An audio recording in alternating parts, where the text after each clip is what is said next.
Hello, hello. It is, okay, very quick caveat. The next couple of episodes are all being recorded in one day because I got about 3 days behind. Or at least 2 days behind, I guess. The third day is today. So I'm going to say right off the bat that not publishing my episodes every day because I was busy was not a great idea because it made me lose track of what day I was on, and then that held me up from recording and just on and on. So I'm gonna try to be more consistently recording so that I can be consistently publishing so that I can, stay up to date with you guys. So this episode is for day 60 of 365 days of my raw suspending disbelief journey for June 2021, 2024. So here comes the reasons why I also got 3 days behind. So this was Friday. My ex, as I had mentioned, had just on Wednesday gotten some very upsetting news. I had the idea the last night after recording that he had left the house, and I figured gone and gotten something to drink. So he has been sober, and the premise of staying at my house was that this was not going to be a thing. So I had this feeling that was coming. I had this heaviness that was kind of weighing on me. And I had,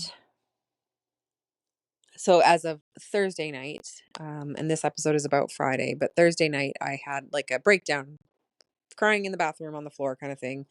And I had no idea why. I couldn't figure out why. And it was just really what ended up coming out of it, because now I'm looking at it a couple days later.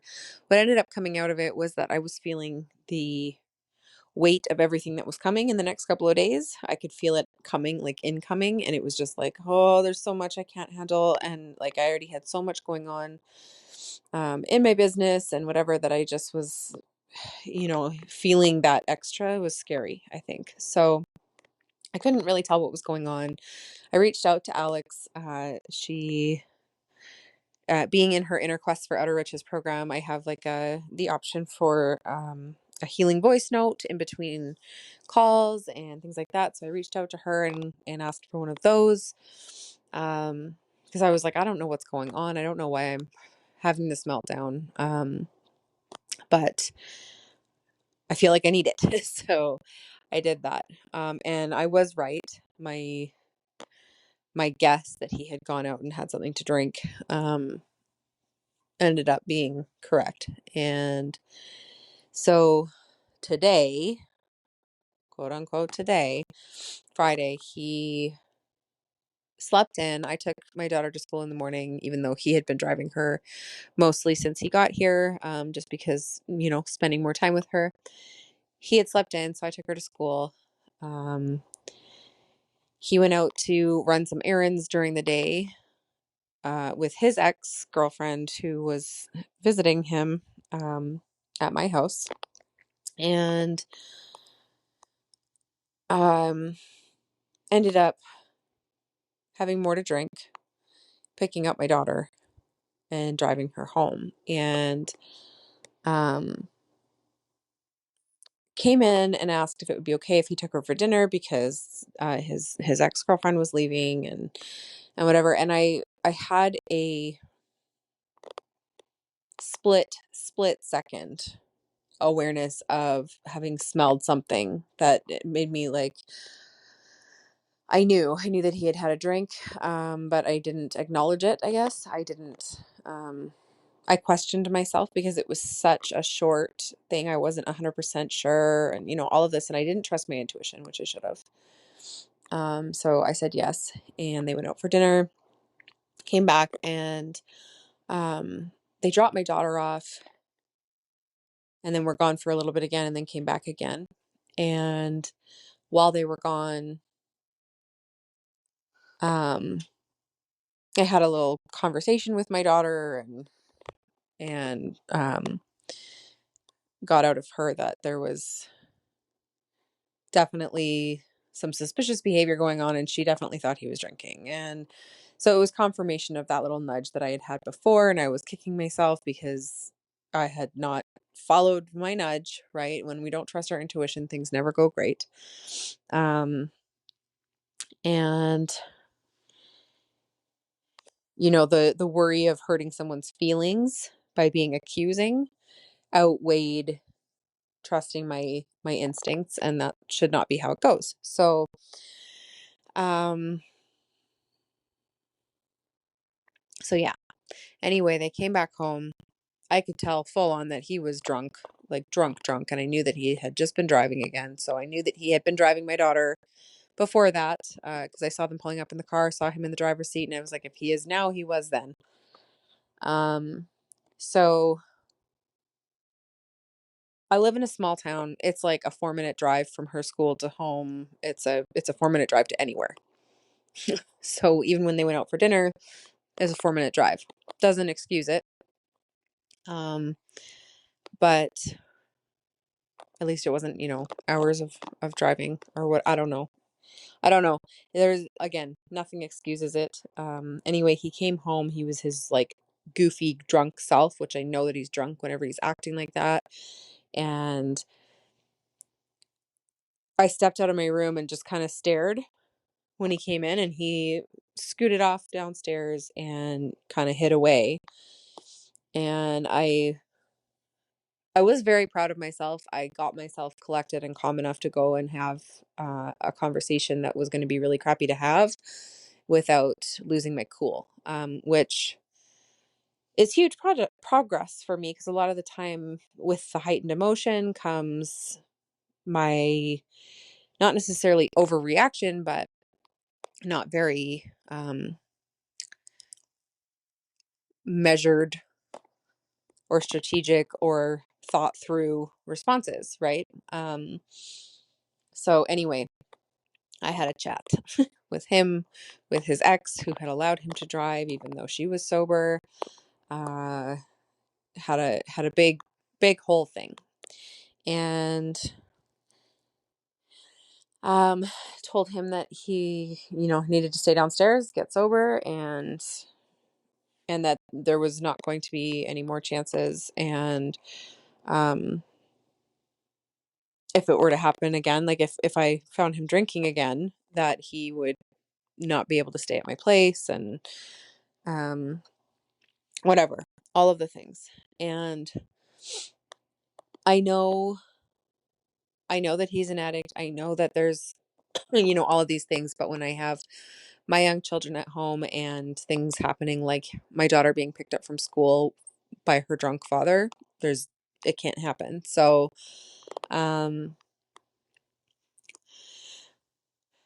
the only reason I even gave him a warning instead of sending him out that day was because, well, number one, he's my daughter's father, and she would be very upset by that with no warning. I prefer to give my kids like, okay, this is a last chance scenario, and so therefore, if this happens again, he'll be gone. That helps her to prepare herself, steel herself for it, I guess. But also because he didn't have somewhere to go, and so if I did that, it would be putting him on the street, which I didn't want to do, but I would if it were to happen again. Anyway, long story short, um,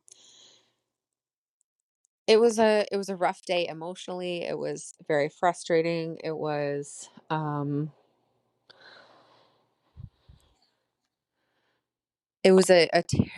it, I was back and forth between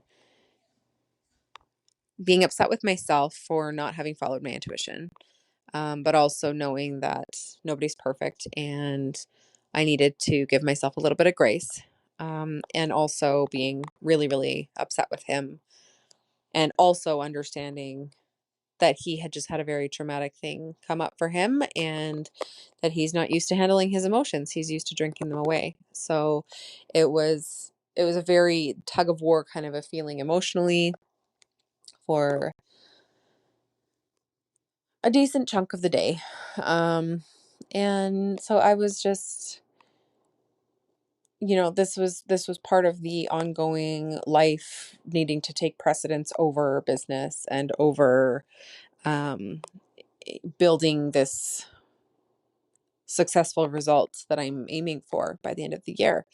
And at the same time, knowing that because I'm suspending disbelief about this, because I am being so deliberate about this, and being so, like, all of it is so inevitable, um because of that, I cannot allow things to sidetrack me. And so a temporary sidetrack, like a short sidetrack is one thing, but I couldn't allow this to become an ongoing thing. So having that awareness was very helpful for me to really put my full force behind the decisions that I was making, behind the things that I was saying, and, not just making empty threats, where with my narcissistic ex, there was a lot of like, if you don't stop doing this, I'm going to go. And then I wouldn't go. So it was empty threats, where this one could not be an empty threat, because I was like, there's nothing allowed to break me away from this success path that I'm on. It just helped me to be very, very firm in my convictions. And, um, so yeah, I appreciated that. It was a rough time for myself, my daughter, her dad, his ex, like, all, it was kind of a lot for everybody. And it was a Friday, so all the kids were home for the evening, and everything was just intense. And it was also a full moon, so I kind of attributed some of it to that. And I just um did my best to maintain my composure throughout the day, did my best to uh, direct my feelings appropriately, and not, be taking things out on anybody or anything like that. And I was proud of how I handled the day. And I really do feel like this whole, I'm choosing to feel how I'm feeling. I'm choosing to experience and allow my emotions, but at the same time they're not controlling me. I'm still controlling them. And that's a big shift from the past for me. And just knowing that I'm on this track of inevitable success, really, really made it easier for me to stay in that frame of mind and stay in control of myself. And so while I'm not happy, while I'm frustrated, I think that the result of the day was the best that it could have been. And um, aside from if I had listened to my intuition and not had my daughter go in the car again, um, that was my only thing where I was like, a little stuck on that one, frustrated with myself. But also, you know, redirecting that frustration to the person who made the decision that should not have been made. So, anyway, that is the dramatic excitement and series of events of the day that um, could have been a lot worse had I not been so clearly focused on this outcome that I am calling in. So, uh, leaning into the gratitude for that and moving forward. So, I will talk to you all in the next episode.